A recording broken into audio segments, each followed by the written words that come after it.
नमस्कार। आप सबको होली की हार्दिक शुभकामनाएं। स्वागत है आपका हमारे ऑनलाइन प्लेटफॉर्म पर। आज हम लोग मेधावी गुरुकुल के नए प्रोग्राम के बारे में डिस्कशन करना चाह रहे हैं आपसे। एक ब्रीफ एक्सप्लेनेशन देंगे आपको। कुछ प्रॉब्लम्स हैं जो सालों से हम लोग बच्चों से, पेरेंट्स से सुनते आ रहे हैं कोचिंग सिस्टम को लेके। उन सबका एक वन स्टॉप सॉल्यूशन हम लेके आए हैं। प्रोग्राम बहुत ही लिमिटेड बच्चों के लिए ओरिएंटेड रहेगा। ऑल्दो हम पूरी कोचिंग को ही उन बच्चों पे ही फोकस रखेंगे। आप लोगों को पूरी इंफॉर्मेशन इस वीडियो में मिलेगी। तो अगर आप नीट के एग्जाम में इंटरेस्टेड हैं, आपका बच्चा अगर एग्जाम दे रहा है, तो प्लीज इस वीडियो को पूरा देखना। चलिए बात करते हैं हम लोग आज के प्रोग्राम की। तो हम लोगों के पास में जो प्रोग्राम है वो कुछ ऐसा है कि हम लोग मेधावी 25 नाम से एक प्रोग्राम लॉन्च कर रहे हैं आज, जिसमें हम लोग ओनली 25 स्टूडेंट्स को इन रेजिडेंशियल प्रोग्राम नीट की प्रिपरेशन करवाएंगे। मतलब हम ओवरऑल 25 स्टूडेंट्स ही रखेंगे, जिनका रहना, खाना, कोचिंग क्लासेस, लाइब्रेरी, उनके स्पोर्ट्स की एक्टिविटी, जो भी हम लोगों को पूरे साल भर देखना होगा वो हम हमारी गाइडेंस में ही देखेंगे। मीन्स पेरेंट्स को थ्रू आउट द ईयर कभी भी परेशान नहीं होना पड़ेगा बच्चों के किसी भी प्रॉब्लम को लेके। चलिए, क्या क्या प्रॉब्लम्स होती है बच्चों को और क्या क्या सॉल्यूशन हमने निकाले हैं, वो सारी चीजें आपके सामने रखते हैं। जजमेंट आपके हाथ में। बात सबसे बड़ी प्रॉब्लम जो है वो है डिस्टेंस को लेके। बच्चे की कोचिंग हॉस्टल के बीच में बहुत ज्यादा डिस्टेंस। यह हो सकता है कि ट्रांसपोर्ट बार बार बस से, टैक्सी से कोचिंग पहुंचना पड़ता है, लेट होता है, परेशान होता है। इन सब का सॉल्यूशन हमने ऐसा देखा है कि जयपुर में हम लोग वैशाली नगर में अपनी कोचिंग चलाते हैं। हमने पूरा वैशाली नगर में ही अपना सेटअप कर दिया है। हॉस्टल भी वहीं, कोचिंग क्लास भी वहीं, लाइब्रेरी भी वहीं। इवन हम लोग स्पोर्ट्स के लिए बच्चों के स्टेडियम में वहीं, संडे टू संडे बच्चे चाहे तो अपने प्रैक्टिस एंजॉयमेंट के लिए स्पोर्ट्स खेलने जाना चाहे तो पूरा स्टेडियम पड़ा है, चित्रकूट स्टेडियम नाम से यहाँ जाना जाता है वो। अब आप लोगों को देखना है कि वो लोकेशन किस तरीके की रहेगी, वो सारी मैं इस पीपीटी में आपको बताऊंगा। यहाँ पर हमारी कोचिंग रहने वाली है। बेसिकली ये पूरा ये स्टेडियम है, चित्रकूट स्टेडियम, उसके जस्ट अपोजिट साइड में यहाँ पर दो बड़ी स्कूल्स है जयपुर की, वेल रिनोन्ड स्कूल्स है। उसमें से जो सामने जस्ट हमारे कोचिंग के स्कूल है, वहीं पर हम लोग 10th के स्टूडेंट्स जो आएंगे हमारे पास, जो 11th-12th यहाँ करेंगे, उनकी स्कूलिंग करवाएंगे। जस्ट रोड क्रॉस करनी है, ऑपोजिट साइड में है, मेन रोड नहीं है, गली की मोहल्ले की रोड है, तो ज्यादा ट्रैफिक का इशू भी नहीं रहता। उसके बाद में हम लोगों ने यहाँ से एग्जैक्ट 500 मीटर डिस्टेंस पे अपना हॉस्टल रखा है। पहला हॉस्टल जो अभी रनिंग में है। एक हॉस्टल हमने और ले लिया है जो 750 मीटर पे है, थोड़ा डिस्टेंस पे है, बट वो वॉकिंग डिस्टेंस है, बच्चे इजीली वहां से आ सकते हैं। उसके बाद में गर्ल्स हॉस्टल हमने जस्ट कोचिंग के पीछे लिया है। वहां पर क्योंकि वो गेटेड कॉलोनीज है तो बच्चे सेफ रहे, इसलिए हमने इसी एरिया को प्रेफर किया है। और यहाँ पर हम लोगों को ध्यान रखना है कि गर्ल्स हॉस्टल मेरा जो पर्सनल जो रेजिडेंस है उसके पास में रखा है मैंने। उसके बाद में हम लोगों ने जो लाइब्रेरी की सुविधा बच्चों को दी है वो स्टेडियम के उल्टी साइड में पड़ेगी आप लोगों को। ज़्यादा डिस्टेंस नहीं है, क्योंकि वो वैशाली नगर की सबसे प्रीमियम लाइब्रेरी है तो हमने उसको प्रेफर किया है। हमारा टाइप है उससे, बच्चों को उसके लिए एक्स्ट्रा चार्जेस नहीं देने पड़ेंगे। स्टेडियम जहाँ सामने है ही है, मैंने आपको बता दिया। जयपुर का बहुत पॉपुलर स्टेडियम है, बहुत सारे बच्चे शाम को प्रैक्टिस करते हैं स्पोर्ट्स वाले। हम संडे टू संडे क्रिकेट के लिए, बैडमिंटन के लिए वहाँ जाएंगे, ताकि बच्चों को थोड़ा सा एंजाइटी, डिप्रेशन जैसी प्रॉब्लम का सामना नहीं करना पड़े। चलिए, अब कुछ कॉमन प्रॉब्लम्स की बात करते हैं हम लोग। उसमें जो सबसे पहली प्रॉब्लम, जो सबसे बड़ी प्रॉब्लम आज तक देखी गई है, लार्ज नंबर ऑफ स्टूडेंट्स। एक एक बैच में इतने स्टूडेंट्स होते हैं कि पेरेंट्स को लगता है कि हम अच्छी क्लासेस में या अच्छी कोचिंग में पढ़ा रहे हैं बच्चों को, बट जो बच्चा आप इस फोटो में देख पा रहे हैं, जो बच्चा बहुत लास्ट में बैठा है, उसको इवन सामने दिख भी नहीं रहा है कि बोर्ड पे क्या लिख रहे हैं टीचर। उसके लिए कोचिंग क्लासेस ने जुगाड़ कर रखा है कि वो लोग अलग अलग स्क्रीन लगाती है, उस स्क्रीन पे आप लोग देख सकते हो कि हाँ भाई क्या चल रहा है बोर्ड पे। तो फिर तो वो सेंस ही नहीं बनता, वो काम तो बच्चा ऑनलाइन क्लास में भी कर रहा था। तो ऑफलाइन की फीस लेके ऑनलाइन का काम करवाना मेरे हिसाब से ठीक बात नहीं। तो इसका सॉल्यूशन ही हमने ये ढूंढा है कि हम लोग ओनली 25 स्टूडेंट्स का ही क्लास रखेंगे। मैं बैच ही एक ही बना रहा हूँ, ओवरऑल मेरी कोचिंग में ही नीट के नाम पे 25 स्टूडेंट ही रहेंगे। मैंने ज्यादा पढ़ा है, कई साल पढ़ा है, लेकिन मुझे कोई अच्छा रिजल्ट नहीं मिला, तो हमने इस चीज को अवॉइड कर दिया। अब हम लोग इस चीज को चेंज करने जा रहे हैं। 25 स्टूडेंट्स पे ही ओरिएंटेड प्रोग्राम होगा पूरा। आप क्लासरूम में इजीली डाउट पूछ सकते हो, एक प्रॉपर क्लासरूम सेटअप किया हमने, स्मार्ट बोर्ड पे ही आपकी स्टडी होगी, डेली वीडियोस रिकॉर्ड होंगे, आप लोगों को डेली एक ऐप पे सारे वीडियोस मिलेंगे। उन सारे वीडियोस को आपने कितनी बार एक्सेस किया उसका सारा रिकॉर्ड हम पेरेंट्स को भी देंगे। चलिए अगली प्रॉब्लम जो है वो है बच्चे ने कोचिंग क्लास में जैसे तैसे करके टाइम निकाल दिया, अब आया घर आने का टाइम, मैं इनसे अगर दूर रहा तो वो अपने हॉस्टल जाएगा। हॉस्टल में क्या क्या करेगा उसका शायद आपको पेरेंट्स को आइडिया होगा, मुझे भी है। सबसे पहला काम नींद।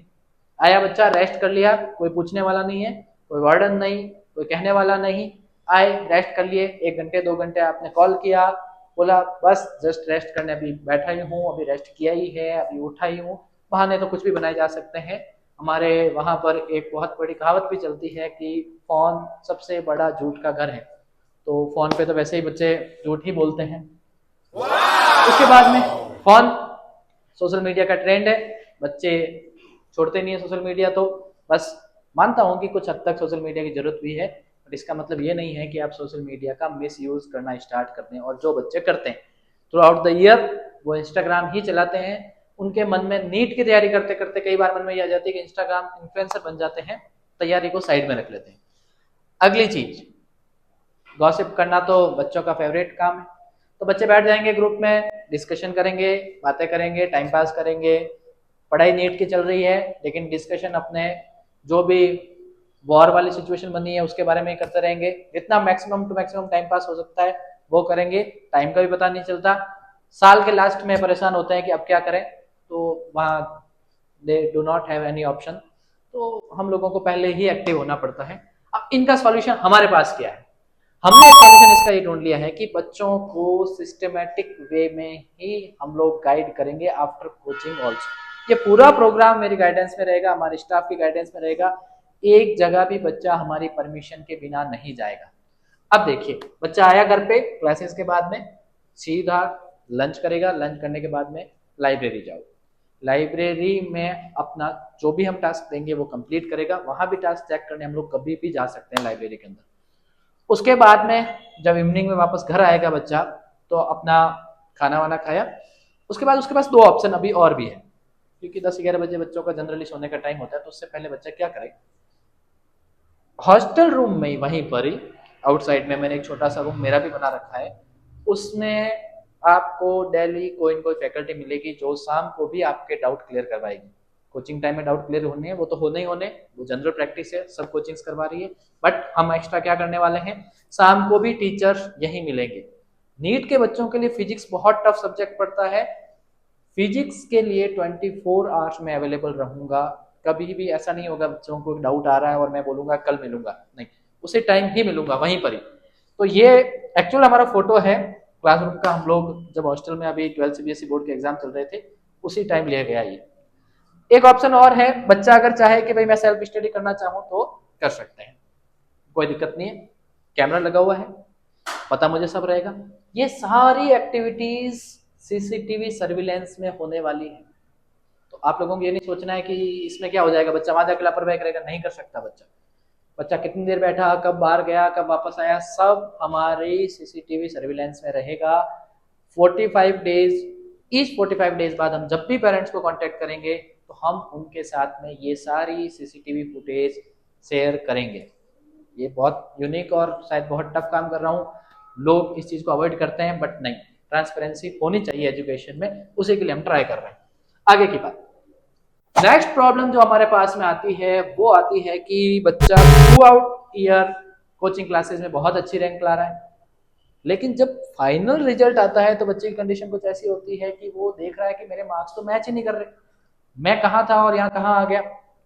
उस प्रॉब्लम का रीजन जो है वो मैं आपको समझा देता हूँ। जिस टॉपिक को टीचर्स पढ़ा रहे हैं जनरली उस टॉपिक का ही क्या होता है, टेस्ट होता है। हो सकता है थोड़ा इधर उधर से पूछ पाछ के कुछ भी करके अपने मार्क्स ले आता है, लेकिन मेन एग्जाम में ऐसा नहीं चलता। टीचर्स भी वही करते हैं, जो वो पढ़ा रहे हैं, जो उनकी कोचिंग में मटेरियल चल रहा है उसी का टेस्ट लेते हैं। तो बच्चे कई बार उस चीज को लेके भी हैबिचुअल हो जाते हैं, तो उस चीज के अकॉर्डिंग मार्क्स भी लेते हैं। बट कंपटीशन तो सबके साथ में है। नीट में अराउंड मैं बता चुका हूँ आपको 25 लाख स्टूडेंट्स है कंप्लीट, तो आपके पास में कंपटीशन तो बड़ा होने वाला है।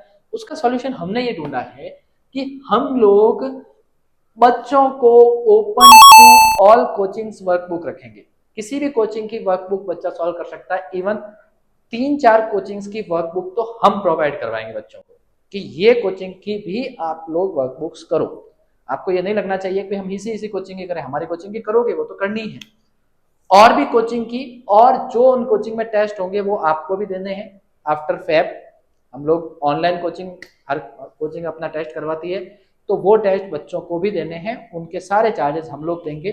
बच्चों को कंपटीशन हर चीज के लेवल पे देना, हर कोचिंग के लेवल पे देना है। बच्चों को पता होना चाहिए कि हम इंडिया में किस लेवल की प्रिपरेशन कर रहे हैं, अभी हमारी रैंकिंग कहाँ पर है। ठीक है। अगली प्रॉब्लम जो बच्चों के साथ है, जिसको बहुत सारे, जैसे मैं मारवाड़ रीजन से आता हूँ तो वहां पर पेरेंट्स नहीं मानते इन चीजों को, ऐसा कुछ नहीं होता, बच्चा लापरवाही कर रहा है, बच्चा पढ़ना नहीं चाह रहा, जानबूझ के ऐसा कर रहा है, ऐसा नहीं होता। बहुत सारे बच्चे डिप्रेशन एंजाइटी फील करते हैं, ये मेडिकल टर्म्स हैं, कोई मनगढ़ंत कहानियां नहीं है, बच्चों के साथ ये प्रॉब्लम्स आती है। तो एज ए टीचर मुझे थोड़ा आज के टाइम के हिसाब से फ्रेंडली रहना भी पड़ता है। तो हमने एंजाइटी और डिप्रेशन की जो ये सिचुएशंस आपको दिख रही है उनका सॉल्यूशन ढूंढा है कि हर सैटरडे हम लोग बच्चों को गेम्स खिलवाने के लिए बाहर लेके जाएंगे। बच्चे हमारे साथ चलेंगे, हम भी वहां रहेंगे, बच्चे गेम खेलेंगे, जो नहीं खेलना चाहता वो भी चलेगा, कुछ नहीं है, चेयर अप करो बच्चों को, बैठे रहो, वो भी बहुत बेनिफिशियल रहने वाला है। दिन भर पढ़ाई या 24 घंटे उसके बारे में सोचने की जरूरत नहीं।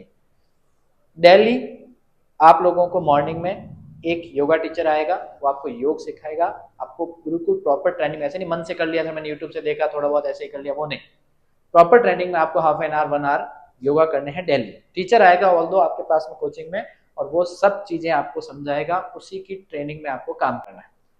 अब संडे टू संडे हम लोग क्रिकेट अभी से ही कर रहे हैं। हाँ, इस साल हमारे पास रैंडम अलग अलग एग्जाम के बच्चे हैं, बट हम इस बार नीट पे फोकस करना चाहते हैं। तो ये एक रियल वीडियो भी है हमारे पास में। यहाँ जयपुर में एक बॉक्स क्रिकेट का कंसेप्ट चलता है, तो हम लोग संडे टू संडे बच्चों को लेके जा रहे हैं। ये सब हमारे स्टूडेंट्स हैं अभी इस ईयर जो हमारे साथ में जुड़े हुए हैं, तो इन सब बच्चों को हम लेके जाते हैं और अच्छा रिजल्ट मिल रहा है। बच्चे खुद से मेहनत करते हैं, पूरा वीक वेट करते हैं कि हम लोगों को सर लेके जाएंगे, और काफी मजा भी आता है, और बच्चे उस चीज को पॉजिटिव वे में ले रहे हैं, बहुत अच्छे रिजल्ट मिलते हैं। आगे की बात, पर्सनल काउंसलिंग भी करवाएंगे। इन सब चीजों के बाद में भी कई बच्चे क्या होते हैं, पेरेंट्स के दबाव की वजह से या पीयर प्रेशर की वजह से कई बार जबरदस्ती बर्डन ले लेते हैं कि यार शायद मेरे में कुछ कमी है, मैं नहीं कर पा रहा। तो कुछ नहीं है, मेरे कुछ अच्छे नोन्स हैं जो आपके पास में इन चीज़ों को साइकोलॉजिकल फैक्टर में भी जानते हैं, इन चीज़ों को वो समझते हैं, तो उनकी पर्सनल काउंसलिंग करवाऊंगा बच्चों से। वो हॉस्टल में आएंगे, बच्चों को समझाएंगे। अगर बच्चे के साथ में ऐसी कोई भी टेंडेंसी आती है डिप्रेशन की तरफ, तो हम उसका सॉल्यूशन टाइम से ही निकालेंगे, पेरेंट्स को भी इन्फॉर्म करेंगे। आपको चिंता करने की जरूरत नहीं है, क्योंकि मुझे पता है कि बच्चे बहुत परेशान होते हैं। साल भर कई बार ऐसा मौका आता है, क्योंकि कंपटीशन है, कंपटीशन में तो आपको बेस्ट होने के लिए एफर्ट्स तो करने पड़ेंगे। पेरेंट्स भी इस चीज को लेके बड़े कंसर्न रहते हैं कि जैसे सुसाइडल केस हम लोग बहुत देख रहे हैं आजकल। कोई दिक्कत नहीं है, इसका सॉल्यूशन हमारे पास प्रॉपर है। पेरेंट्स को कभी भी इस चीज को लेके कोई भी कंप्लेंट नहीं आएगी, पेरेंट्स को कभी नहीं लगेगा कि हमारा बच्चा वहां परेशान हो रहा है। आगे की बात, उसके बाद में हमारे पास में जो एक कॉमन प्रॉब्लम है, जो हम फैकल्टी मेंबर्स ने बहुत नोट किया है, कि बच्चों को हमारे नोट से पढ़ा रहे हैं, हमारी वर्कबुक से सॉल्यूशन करवा रहे हैं, करते हैं बच्चे, बेटर भी करते हैं, लेकिन क्योंकि हम भी चाहते हैं कि बच्चा किसी और वर्कबुक को, किसी और रेफरेंस बुक को भी पढ़े, और जैसे ही हम उनको पढ़ने को बोलते हैं, बच्चे 1-2 दिन में शिकायत लेके आते हैं, सर इसकी लैंग्वेज नहीं समझ में आती। जैसे एनसीईआरटी को लेके एक बड़ा मिसकंसेप्शन दुनिया में ये बना हुआ है कि एनसीईआरटी तो बड़ी अजीब तरीके से लिखी हुई है, कुछ समझ में नहीं आती। लेकिन नीट में बायो के स्टूडेंट्स को एनसीईआरटी ही मोस्ट इंपॉर्टेंट चीज काम में जो आने वाली है वो है, बच्चों को एनसीईआरटी ही पढ़नी चाहिए। सारे अच्छे टीचर्स इस बात को बोलते हैं, फिर भी बच्चे उसको अवॉइड करते हैं। एनसीईआरटी नहीं समझ में आ रही या कोई बुक नहीं समझ में आ रही, जो रीजन हमने आज तक समझा है वो है लैंग्वेज का। एक्चुअली बच्चा उसकी लैंग्वेज ही नहीं समझ पा रहा कि ये क्या लिख रहा है। लैंग्वेज मतलब जनरली बच्चों को इंग्लिश पे नहीं होती है प्रॉब्लम, इंग्लिश के साथ रहती है। वीक में एक दिन बच्चों को 1 आवर के लिए डीडी सेशन करना होगा, ग्रुप डिस्कशन, सारे 25 स्टूडेंट्स बैठेंगे आपस में किसी भी टॉपिक को, हो सकता है वो टॉपिक सब्जेक्ट रिलेटेड हो, नहीं भी हो, कोई जरूरी नहीं, ऐसा जनरल नॉलेज भी बच्चों के लिए जरूरी है तो हम वैसा टॉपिक भी दे सकते हैं। बच्चे उस टॉपिक पर डिस्कशन करेंगे, मैम रहेगी वहां इंग्लिश की, जो उन लोगों को कम्युनिकेशन में जो भी उनकी प्रॉब्लम आ रही है उसको सॉर्ट आउट भी करेगी वहीं इंस्टेंट। ठीक है, आगे। अब कुछ चीजें ऐसी हैं जो शायद मेजर प्रॉब्लम नहीं मानते होंगे आप लोग या कोचिंग्स नहीं मानती, लेकिन मैं मानता हूं उनको, और उन चीजों को लेके हम सब लोग बड़े ही पहले से ही कंसर्न है कि हम लोगों को इस चीज को लेके पहले एक्टिव रहना पड़ेगा।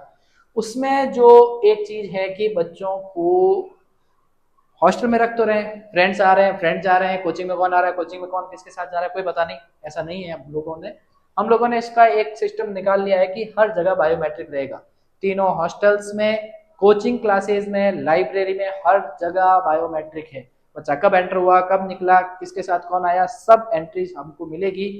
पेरेंट्स जब भी हमसे मांगेंगे हम वो उनके साथ शेयर करेंगे। आगे की बात, ये जो पूरा प्रोसीजर रहने वाला है ये 24 आवर सीसीटीवी सर्विलेंस में होगा। हाँ, जब हम लोग स्पोर्ट्स वगैरह के लिए जाते हैं वहां शायद कैमरा नहीं होंगे, बट बाकी जो कैंपस है वो पूरा सीसीटीवी सर्विलेंस में ही रहता है, कोचिंग हो, हॉस्टल्स हो। पहली बार मैंने ऐसा सिस्टम किया, हॉस्टल में भी कैमरा लगाया है। बहुत सारे लोग भी बोलते हैं ऐसा प्राइवेसी, मैम नहीं मानता कि 12th या 10th के बच्चों को इतनी प्राइवेसी चाहिए। हाँ, रूम्स में नहीं है तो प्राइवेसी तो होगी, लेकिन आर जो कॉमन एरिया है वहां पर कैमरा रहते हैं। अगली बात जो है वो ये है हमारे पास कि ये जब प्रोग्राम हम सेटअप कर रहे थे तो हालांकि हमने फीस बहुत कम रखी है, जितनी भी बड़ी कोचिंग्स, जो भी सो कॉल्ड बड़ी कोचिंग है उनके कंपैरिजन में हम लोगों ने फीस को बहुत मिनिमाइज कर दिया है, बट फिर भी कुछ बच्चे वो भी अफोर्ड नहीं कर पाते। जयपुर है, महंगी सिटी है थोड़ी, तो पेरेंट्स भी सोचते हैं सर हमारे पास नहीं है, या कुछ ऐसे हैं जिनके पेरेंट्स नहीं हैं, वाकई में इकोनॉमिकल बहुत वीकर है। उन दो बच्चों के लिए मतलब 25 स्टूडेंट्स के प्रोग्राम में 23 स्टूडेंट्स वो होंगे जो पेड कोर्स में रहेंगे, 2 स्टूडेंट ऐसे होंगे जो कंप्लीटली फ्री रहेंगे, मीन्स उनको ना रहने का पैसा देना है, ना कोई खाने का पैसा देना है, ना उनको कोई कोचिंग की फीस देनी है, 100 रुपए भी उनको अपनी जेब से नहीं देने हैं। इवन उनके आने जाने के, घर जाएंगे वापस कोचिंग आएंगे या पुराना जाना जो भी लगा रहेगा उनके साल भर, उसके एक्सपेंसेस भी हम देंगे कंप्लीटली। 100% स्कॉलरशिप ट्यूशन फीस में नहीं, कंप्लीट उनके एक्सपेंसेस हम लोग ही बियर करेंगे।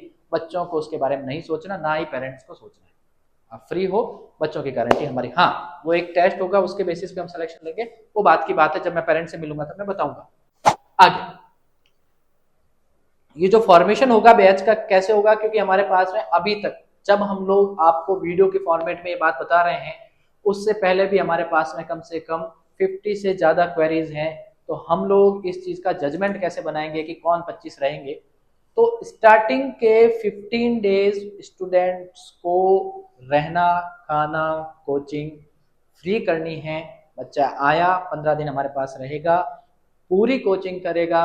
15 दिन में हम लोग क्या पढ़ाएंगे उसको, 15 दिन में हम लोग पढ़ाएंगे 6th to 10th के सारे कंसेप्ट, अलॉन्ग विद 11th का जो भी फर्स्ट चैप्टर होगा वो तो करवाएंगे।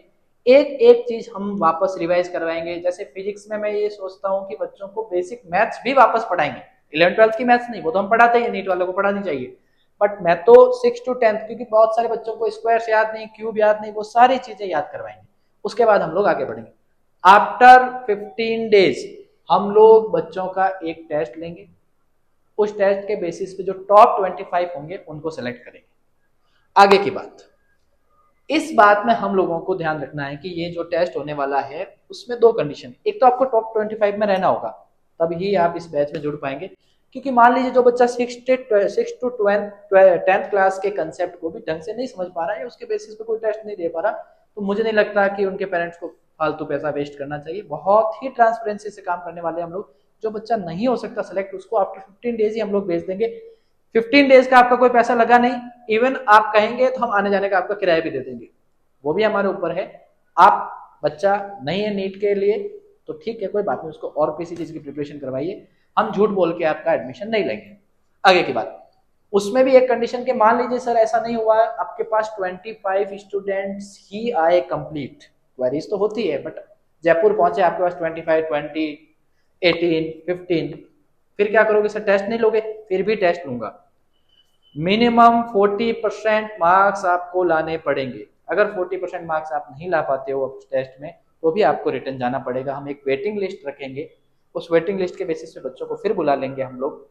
मुझे पता है कंप्लीट जो प्रोग्राम हमने बनाया है उसकी प्रोसीजर को देख के मैं क्वाइट श्योर हूँ कि जो लोग यहाँ आएंगे वो और भी बच्चों को रेफर करेंगे और उनको लगेगा कि वाकई में नीट की तैयारी या किसी भी कंपटीशन की तैयारी कैसे होनी चाहिए, उसके लिए हम एक एग्जाम्पल सेट करने जा रहे हैं। इन सब बातों को देखने के बाद में हम लोग आपको अपनी डिटेल दे रहे हैं। आप लोग किसी भी वे से हमसे कांटेक्ट कर सकते हैं, ये हमारा फ़ोन नंबर है।